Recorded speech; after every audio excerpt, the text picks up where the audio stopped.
அஸ்ஸலாமு அலைக்கும் ஃப்ரெண்ட்ஸ். இன்றைக்கி வீடியோவில் சோப்பு எப்படி செய்யலான்னு பார்க்கலாமா. அதுக்கு ஒரு 2 கத்தாழை நான் வந்து கட் பண்ணி வச்சுருக்கேன். தோலை எல்லாத்தையும் ரிமூவ் பண்ணி எடுத்துகிட்டு அதற்கு ஜெல்லை எல்லாத்தையும் ஒரு ஸ்பூனால் எடுத்துடுறேங்க. பாருங்கள், இந்த மாதிரி எல்லாத்தையும் எடுத்து ஒரு மிக்ஸி ஜெல்லை ஆட் பண்ணிடுறேன்.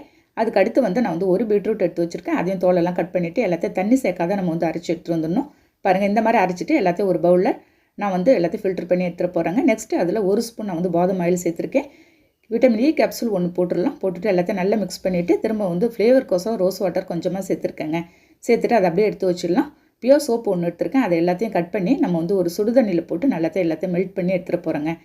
நெக்ஸ்ட்டு வந்து சோப் பேஸையும் நான் வந்து கொத்தாழை ஜூஸையும் மிக்ஸ் பண்ணிவிட்டு நான் ஒரு பவுலில் 2 பவுல் எடுத்துருக்கேங்க. அதில் கொஞ்சம் கொஞ்சமாக எண்ணெய் அப்ளை பண்ணிவிட்டு நம்ம ரெடி பண்ணி வச்சுருந்தது ஊற்றி ஒரு 5 to 6 hours வச்சு தான் நான் வந்து ரெஸ்ட் பார்க்க போகிறேன்.